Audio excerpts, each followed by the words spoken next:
너희는 이와 같이 이스라엘 자손이 그들의 부정에서 떠나게 하여 그들 가운데 있는 내 성막을 그들이 더럽히고 그들이 부정한 중에서 죽지 않도록 할지니라 그랬습니다. 15장 전체가 뭔가 유출되는 걸로 인해서 부정한 사람들에 관한 이야기인데, 이렇게 자신이 몸이 부정해져 있으면 이 하나님의 성막이 있는 가운데서 그들이 살기 때문에 하나님의 성막을 더럽히게 되어진다는 거죠.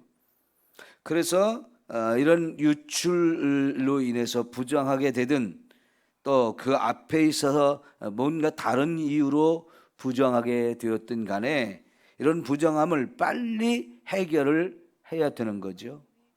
자신의 이 부정함을 씻어서 부정함을 해결할 수 있다면 그렇게 해야 되고, 제사를 드려야 된다면 제사를 드려야 되고, 완전히 격리를 하되 집에서만이 아니라 진 밖으로 나가야 되는 경우라면 또 그렇게 해서라도 하나님의 성막을 더럽히는 자가 되면 안 된다는 거죠. 그러면 하나님에 의해서 죽임을 당할 수도 있고, 아니면 다른 사람들에 의해서 죽임을 당할 수도 있게 되는 거지요. 자, 이런 부정하게 되어지는 유출로 인해서 부정하게 되어지는 경우를 좀 구체적인 예를 들어 살펴보려고 합니다. 이런 법이 만들어졌으면 그 법이 구체적으로 우리의 삶에 적용되어질 때는 어떻게 적용되어지는지를 우리가 살펴볼 필요가 있는데요. 예를 들어서 우리가 16절에서는 설정한 자는 부정해지는 것으로 나와 있어요. 그렇다고 하면 부부관계에서도 이런 남녀가 동침을 하게 되면 부정하게 되어지는데요. 그러면 여러분, 이렇게 부정하게 되어진 부부관계를 맺음으로 부정하게 되어진 사람은 하나님의 성전에 예배를 드리러 갈 수가 없습니다. 그렇죠? 그렇다면 이 법이 구체적으로 적용되어지면 하나님의 성전에서는 남녀가 동침해서는 안 되는 거죠. 그런데 사무엘상 앞부분에 보면 엘리 제사장의 아들들이 그 성전에서 수종드는 여인들을 겁탈을 해서 동침을 했다고 나와요. 이 죄가 얼마나 큰 죄입니까? 결국은 이 엘리 제사장의 아들들은 하나님에 의해서 죽임을 당하게 되어지죠. 블레셋과의 전쟁이 일어났고 늘 블레셋을 한 번도 이겨보지 못했던 이 이스라엘 백성들이 전쟁을 이겨보고 싶은 마음에 성막 안에 있던 법궤를 전쟁터로 모시고 갔죠. 근데 그 법궤를 메고 가는 책임자, 이게 엘리 제사장의 두 아들 제사장들이었습니다. 이들이 제사장이면서도 불구하고 하나님의 성전에서 심각한 죄를 자꾸 짓고 이것이 백성들에게 알려졌고, 그래서 그 아버지가 자식들한테 그렇게 하지 말아라라고 경고를 했어도 자식들은 그 말을 듣지 않고 계속 죄를 계속 지었다죠. 그래서 결국은 하나님이 전쟁터에서 둘 다 죽음을 당하게 하셨어요. 이게 바로 이 법이 적용되어지는 구체적인 예라고 말할 수 있는데요. 여러분, 이게 이제 더 심각한 문제들이 이제 나오게 되는데, 그건 뭐냐면 이방인들이 다 다른 신을 섬기고 있었죠. 가나안 땅의 사람들도 마찬가지고요. 나중에 우리가 신약 성경에 오면 이 복음이 다른 나라로 이제 증거가 되어지기 시작해서 터키나 그리스까지 이제 로마까지 계속해서 복음이 증거되어지는데, 자, 다른 이런 이방인들이 하나님이 아닌 다른 신을 섬기는 과정, 특별히 이제 가나안 땅에서 제일 많이 섬기는 신이 바알과 아세라 신이었어요. 이런 바알과 아세라를 섬기는 사람들은 자기들도 신전을 만들어 놨는데 그 신전에서 공식적으로 거기에 제사를 드리러 오는 사람들과 성관계를 맺는 창녀들과 남색하는 사람들을 두었단 말이에요. 왜냐하면 그들이 믿는 신이라는 게 다산과 풍요 이런 것들을 기원하는 신이고 그런 복을 준다라고 생각을 하면서 거기서 신을 섬기는 행위 중에 하나가 그 성전 안에 거하는 여자 그리고 남자 이 성적인 대상자들을 구해서 거기서 성관계를 하는 것이 그들이 신을 섬기는 제사의 하나의 방법이었다고 말이에요. 과정에 꼭 그게 들어갔단 말이죠. 이거는 하나님께서 그래서 금지할 수밖에 없는 법이었던 거죠. 하나님이 그런 자기들의 신을 섬긴다고 하면서 그 신과 또 그 신을 대상으로 그 신과 함께 이 성관계를 맺으면 진짜 자식을 많이 낳는다든가 아니면 농사를 지어도 그게 풍성하게 곡식이 풍년이 된다든가 가축을 길러도 그 가축들이 자꾸 번성해지는 이런 복을 그 신이 준다라고 생각을 했고 그런 복을 받으려면 거기서 그 신들 앞에서 이런 계속해서 성적인 걸 추구하는 성행위를 하는 그 모습을 보여줌으로 인해서 그게 자기들에게 복이 된다라고 생각을 했어요. 이게 하나님을 믿는 것과 이런 이방신을 섬기는 것이 얼마나 큰 차이가 있는 겁니까? 그러면 여러분 하나님을 믿는 사람들은 이 성적인 부분에서도 윤리가 분명하게 작용이 되는 건데요, 이런 이방신을 섬기는 사람들은 성적인 면에서 윤리가 다 없는 거예요. 여러분 오늘날 이 세상을 봐도 하나님을 믿는 사람들은 그런 부부관계, 이 어제 우리가 찾아봤던 것처럼 히브리서 13장 4절 말씀처럼 혼인관계를 귀하게 여기고 침소를 더럽히지 말라고 그랬죠. 이게 하나님께서 하나님 백성들에게 준 성윤리예요. 부부관계 안에서만 허락된 거라고 말씀을 하는 거죠. 그 외의 모든 것은 다 부정한 것이고 심각한 음란의 죄이기 때문에 이거는 금하는 겁니다. 이게 철저하게 하나님의 말씀으로 율법이 주어졌단 말이죠. 그런데 하나님을 믿는 사람들을 떠나게 되면 오히려 신의 이름으로 그것이 권장되어지고 그것이 잘하는 것이라고 이렇게 가르쳐지니까 부부관계에 이거는 의미가 없는 거지요. 그게 오늘날 여러분 결과적으로 동성연애가 우리까지 오게 되는 거예요. 왜 이렇게 동성연애가 만연하게 되어질까요?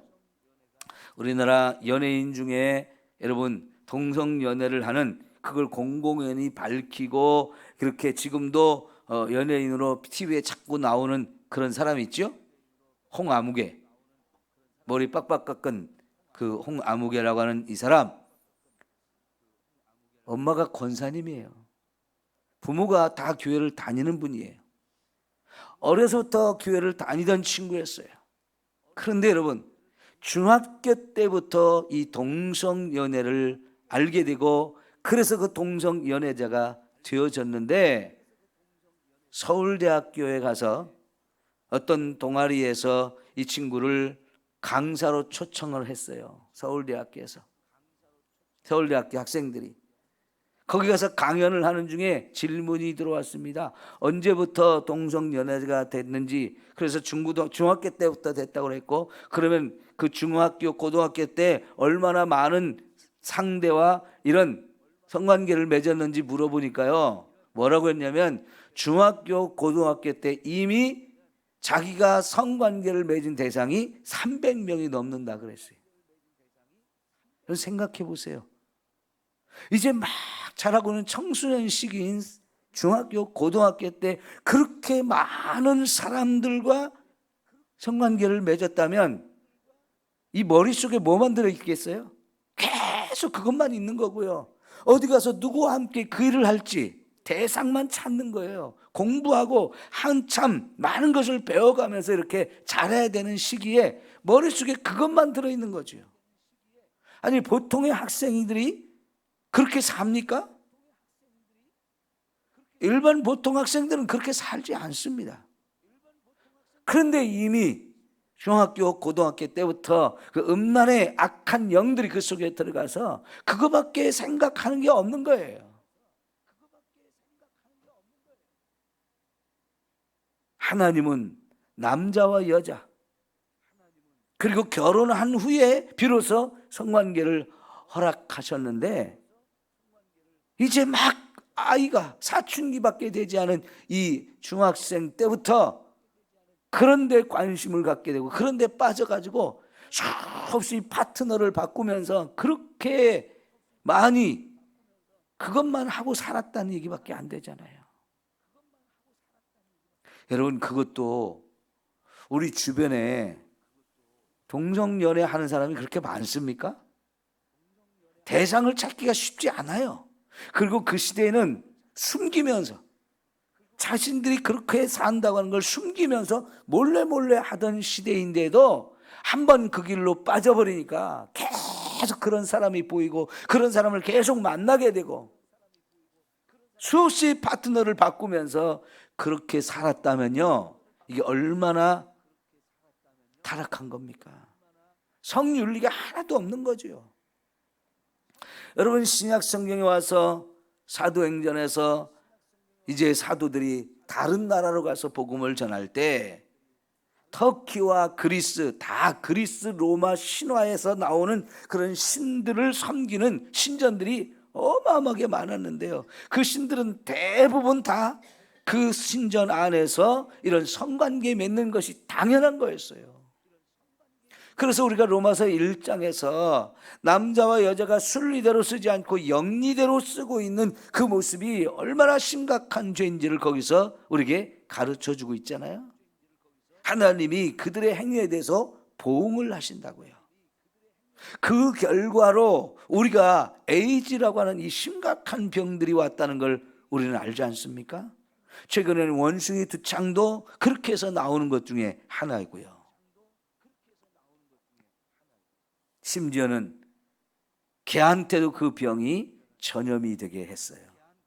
그 개는 왜 그런 병이 들었을까요? 분명히 한 침대에서 잤다라고 뉴스가 나왔거든요. 사람들이 동성연애자들인데 동성연애자가 결국은 동성연애로 만족하지 아니하고 함께 사는 이런 짐승들과도 같은 짓을 하니까 결국 짐승에게까지 그런 병을 옮긴다는 말이죠. 여러분, 독일 같은 나라는 개와 성행위하는 것을 법적으로 허락이 되어졌고요, 마치 여자를 장려굴에 가서 사드 돈을 주고 이렇게 사서 성관계를 맺듯이 개들을 집중적으로 키워가지고 이렇게 성관계 맺을 사람들을 찾아서 돈을 버는 이런 산업이 독일은 이미 다 진행되고 있어요. 이게 동성연애가 동성연애로 끝나지 않습니다. 거기서 성적인 만족이 끝나지 않고 결국은 그런 자리까지 가는 거예요. 왜 그럴까요? 성윤리가 다 무너졌기 때문에 그래요. 유럽이라는 나라들이 어땠습니까? 과거에 강력한 기독교 국가였어요. 그래서 태어나면서부터 교회를 다니고 자라면서 계속 교회 안에서 자랐던 사람들이 하나님을 거역하고 하나님 불순종하기 시작하면서 결국은 그런 자리까지 간단 말이죠. 이게 얼마나 무서운 죄의 성향입니까? 죄로 가는 것이 허락되어지면 끝이 없어요. 하나님께서는 하나님의 백성들이 내가 너희들 가운데 너희와 함께 거하려고 성막을 지으라 했고 내가 이제 그 성막에 너희와 함께 있는데 나와 함께 사는 내 백성, 이런 더러움으로부터 자신을 지켜서 거룩한 길로 가야 된다는 거죠. 하나님이 이런 법을 제정하고 이런 것은 부정하니까 하지 말라고 하신 이 말씀이 얼마나 저와 여러분을 지켜주는, 얼마나 저와 여러분을 위해 주신 놀라운 하나님의 말씀인가를 우리가 볼 수 있어요. 자, 예를 들어 또 이스라엘 백성들은 전쟁에 갈 때 절대로 부부관계를 맺으면 안 된다 그랬어요. 왜요? 전쟁은 하나님께 속한 거라고 가르쳤어요. 하나님의 백성들은 아무 때나 전쟁하는 게 아닙니다. 적이 쳐들어오면 방어적으로 우리를 지키기 위해서 전쟁을 해야 되는 거지만 우리가 직접 먼저 공격을 하는 경우는 그냥이 없습니다. 심각한 죄를 지은 사람들을 하나님을 대신해서 심판하기 위해서 전쟁에 가게 되는데, 그러면 그런 전쟁은 하나님이 함께하는 전쟁, 하나님께 속한 전쟁이에요. 그러면 그 전쟁터에 정말 목숨을 걸고 가는 이 병사들이 부부관계를 맺은 사람은 참여할 자격이 없다 했습니다. 그러면 전쟁이 계속 진행되는 중에도 이런 부부관계를 맺으면 안 되겠죠? 그런데요, 거기서 이제 이 법을 지키려면 어떻게 되냐면, 전쟁터에서 적을 치고 공격해서 이겼습니다. 그러면 대부분은 여자들은 살려두는 경우가 많단 말이죠. 그럼 살려둔 여자들을 군인들이 어떻게 합니까? 전쟁이 일어나면 대부분 자기들의 성적인 대상으로 삼고 성관계를 맺는 일이 엄청나게 많잖아요. 근데 유대인들은 그걸 할 수가 없었어요. 왜? 하나님이 진노하시니까. 하나님이 거하시는 이곳을 더럽히기 때문에 전쟁 중에는 성관계를 맺을 수가 없습니다. 그러니까 우리가 전쟁에 나가서 이겼다 할지라도, 거기서 수많은 여자들을 포로로 잡았다 할지라도 그 여인을 대상으로 성관계를 맺을 수가 없는 거지요. 이번에 우크라이나 전쟁이 일어났을 때도 러시아 병사들이 점령을 한 곳에서 수없이 많은 여인들을 성폭행한 사건들이 막 나왔죠. 이게 참 인간의 너무나 큰 죄들이 그런 데서 나와요. 일제시대에 우리나라의 젊은 이 처자들을 일본군의 성놀이개로 삼기 위해서 정신대로 잡아간 이런 일들이 얼마나 많았습니까? 그래도 그걸 인정하지 않고 배상하지 않는 일본의 이 뻔뻔함이 참 무서운데요. 어느 나라든지 전쟁을 하면 이긴 자들은 그렇게 했단 말이죠.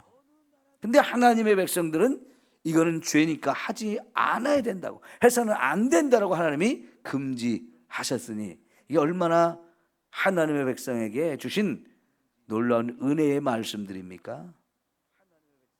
이제 특별히 오늘 아침에 25절부터 마지막 절까지 보면 혈루증에 관한 이야기가 나옵니다. 이것이 마가복음 5장 25절에서 보면, 그 이후에 보면 사건이 나오지요. 12회를 혈루증으로 앓았던 여인. 자, 여러분, 우리가 레위기 15장에서 이런 혈루증을 앓고 있는 여인이 부정하다는 말씀을 하셨을 때는 이게 감이 안 와요. 그런데 마가복음 5장 25절 이하에 나오는 그 여인의 사건을 우리가 신약성경에서 읽으면서, 아, 이 사람이 나일 수도 있다라고 하는 마음으로 읽어보면 이런 병에 걸렸을 때 얼마나 심각한 상태에 있었을지, 이 여인이 정말 자신이 늘 부정한 상태로 12년 동안 있었다고 했을 때요, 12년을 격리된 상태로 살았어야 돼요.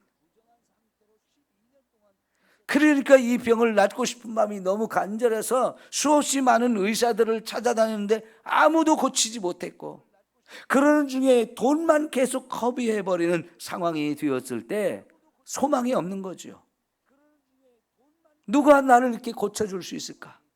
어떻게 해야 이 병이 고쳐질 수 있을까? 잘못하면 죽을 수도 있는 거잖아요. 왜? 피가 멈추지 않으면. 그래서 결국 많이 흘리면 죽을 수도 있단 말이죠. 이런 병을 알면서 12년을 살아왔다고 하면 이 여인이 얼마나 고통스럽고 힘들게 살아왔을지를 느낄 수 있는 거예요. 그런데 그 여인이 예수님의 소문을 들었는데 예수님이 못 고치는 병이 없다, 이런 병도 고쳐주고 저런 병도 고쳐주고 이런 이야기들이 막 사방으로 퍼져나가서 이 여인도 그 소식을 들었을 때 나도 예수님께 가서 고침받고 싶다, 이 소망이 얼마나 간절했겠어요.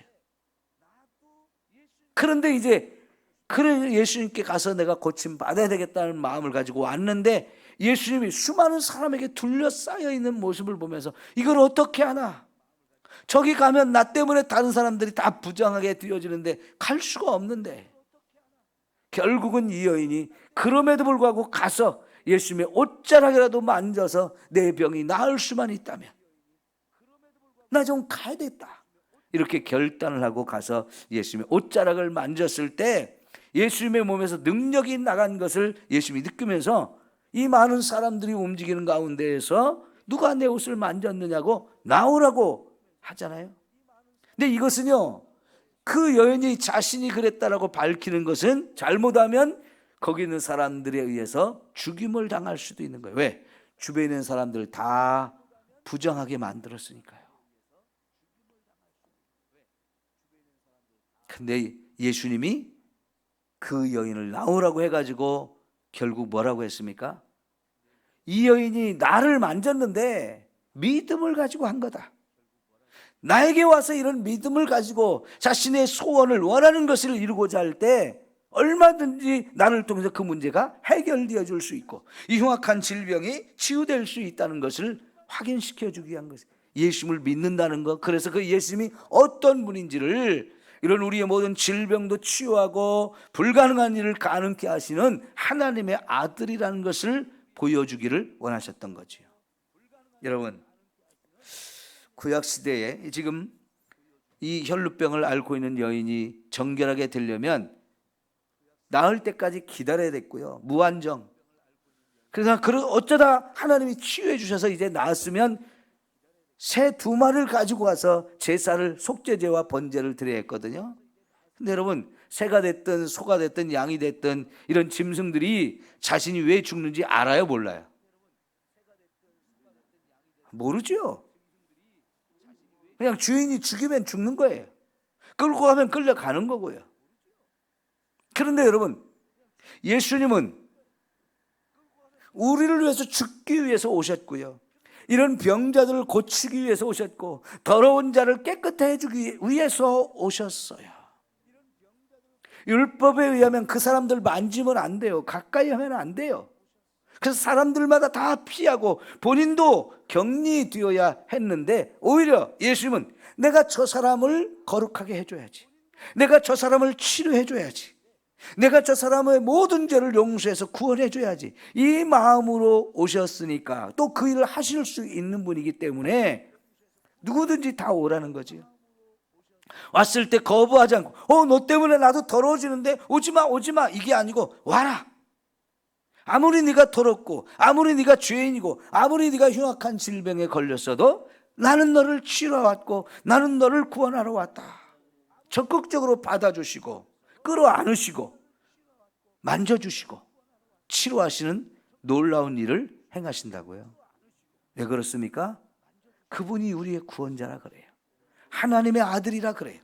얼마든지 무엇이든지 다 해결해 줄 수 있고 어떤 자리에서든지 어떤 문제든지 우리를 다 구원해 줄 수 있기 때문에 그런 거죠. 소나 양이 우리를 대신해 죽어주려고 그들이 죽는 게 아니잖아요. 사람이 자신을 대신해 죽인 것 뿐이지요. 그러나 하나님의 아들은 본인이 나를 대신해 죽기 위해서 오셨어요. 사람들이 모르고 믿지 않고 무시하고 그렇게 결국 사람들이 죽이지만 나를 위해서 그분이 죽어주려고 오셨기 때문에 자신을 잡아 죽이는 자들에게 그냥 내어 맡기면서 죽여라. 근데 그래야 너희가 산다 하는 것을 보여주시죠. 이게 예수님과 구약의 차이예요. 예수님의 이 놀라운 은혜를 우리가 힘입어서 우리가 이렇게 엄청난 구원의 은혜를 힘입게 되어지는 거죠. 그러니 예수님이 얼마나 귀하신 분인지, 그 예수님 앞에 우리의 모든 문제 얼마든지 가지고 와서 주님 나 좀 불쌍히 해주세요, 나 좀 씻어주세요, 나 좀 구원해 주세요, 얼마든지 기도할 수 있고요. 예수님은 얼마든지 저와 여러분의 그 어떤 것이든 다 해결해 주시고 안아주시고 수고하고 무거운 짐진 자는 다 내게로 오라. 내가 너희를 쉬게 하리라. 이 엄청난 은혜를 주시는 줄 믿습니다. 기도합니다. 사랑하는 우리 하나님 아버지, 하나님의 아들로서 우리를 구원하기 위하여 이 땅에 오신 것을 우리는 믿습니다. 주님이 우리의 모든 죄를 대신 짊어지셨습니다. 우리의 질병도 다 짊어지셨습니다. 우리의 삶의 모든 문제도 우리를 염려하게 하고 고통스럽게 하는 모든 것을 다 짊어지고 나를 대신에 십자가에 죽어서 우리를 구원해 주시니 얼마나 감사한지요. 오늘 또 우리는 이 세상 살면서 많은 문제들을 가지고 옵니다. 주 앞에 오늘 또 기도할 때 주여 받아주시고 천부여 의지 없어 손들고 왔습니다. 주여 나를 받아주시고 내 모든 문제들을 해결하시고 죄에서 구원하여 주시옵소서. 예수님의 이름으로 기도하옵나이다. 아멘.